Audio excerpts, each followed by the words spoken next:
Dowladda Kenya ayaa tababartay in ka badan 200 oo geel ah.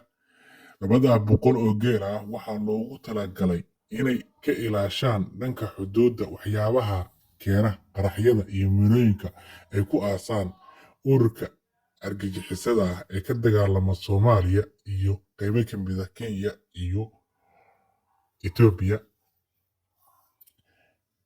Dowladda Kenya ayaa dhibaatooyin fara badan ku haysa ummadda Soomaaliyeed ee degan gobollada Jubbooyinka iyo Gedo.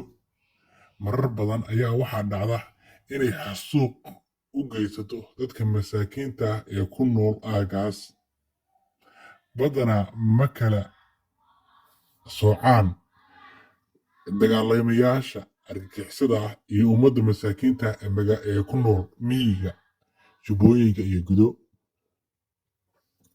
Taariikhda inta la xasuusan yahay sidan oo kale, ciidankii Ingiriiska ee gumeystaha ahaa waqtigii uu joogay Soomaaliya, gaar ahaan gobollada waqooyi, ayay waxay tababareen ciidan iyo geel loo yaqaano Rakuubley, waxayna ku weerari jireen dadka Soomaalida ah ee ka soo horjeeda aragtida gumeysiga, gaar ahaan sayidka iyo kooxihii kale oo u dagaalamayay xornimada Soomaaliya. Kumana cusba in dadka Soomaaliyeed xoolahooda ay shayuu u isticmaalaan inay ka dhigtaan gabaad ay iyagu ku weeraraan. Hadda waxaa cusub in dowladda Kenya ay tababartay 200 oo geel ah si geelaas oo marka hore ahaa geela Soomaalida ay uga dhigato difaac, kuna jeersiiso meelaha qaraxyada iyo miinooyinku ku jiraan si markuu geelu ku istaago ay ula kacdo.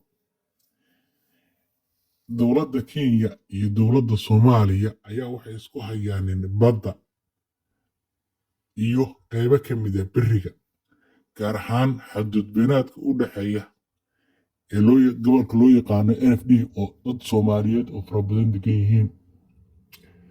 Dowladda Ingiriiska ayaa sidoo kale horay saatan oo kale u samaysay, laakiin Ingiriiska waayadaas iyo Rakuubleyba waxaa leefay ciidankii sayidka.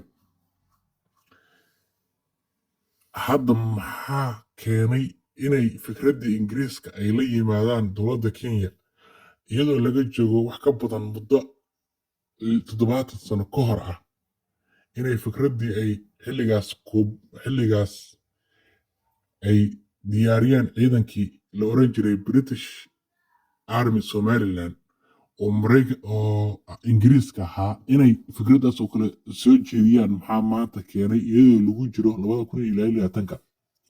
Dad badan ayaa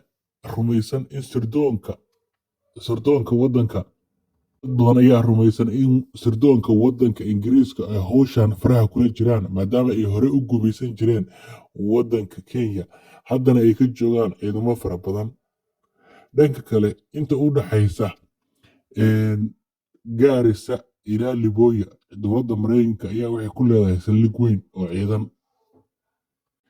Sida xaaladdu ay tahay, waxaa dhaqdhaqaaqyo badan oo isdiidan ka socdaanin gobollada Doolow, Jubbooyinka iyo gobolka Afdheer ee dowlad deegaanka Soomaalida, oo iyagana ay kooxaha argagixisada ku weerareen dad iyo ummad badan, kuna xasuuqeen ummad badan, inkastoo laga saaray gobolladii Boqol Sare iyo gobolka Afdheer. Daawade, adiga maxay kula tahay dhibaatada soo noqnoqotay ee ka jirta deegaanada Soomaalida inay leedahay? Dadkii Soomaalida ahaa ayaa gacantooda isku dilaya, qayb kalena cadow ayaa isu adeegsanaya. Heer maanta waxaa la marayaa in xawayaankeenii iyo geela ay Soomaalidu ku faani jirtay loo adeegsado si wax loogu yeelo dadka masaakiinta ee Soomaaliyeed. Soomaaliya waxaa ku badan jaajuusiinta iyo caloosho shaqaystayaasha ka macaasha oo dabadhilifka u ah cadowga. Waxa kale oo Soomaaliya markasta soo mara madax manaxayaal ah oo xaraasha, sida kuwa keena qaadka mirowga ah kenya isku soo wada duubo soomaaliya ayaa haddeer qarka u saaran mar labaad gubaysigaas oo aan ahayn saan cadaalihii horey u duleeyey dadkan ee ah gubaysi madow oo ah gumaysi madow oo aan iyaga caqli iyo ciidan midna ku dhaamin laakiin maskaxda ka gumaysanaya. waxaynu ilaahayn uga baryaynaa daawada ilaahay u bari in ummadda soomaaliyeed meel kasta ay joogaan alla badbaadiyo dhagarta iyo shirqoollada loo baalkeynayo. dhagartaas oo iska kaashanayaan ururka argagixisada ah iyo dowladaha dariska ah iyo shisheeyaha kale ee jooga waddankii soomaaliya.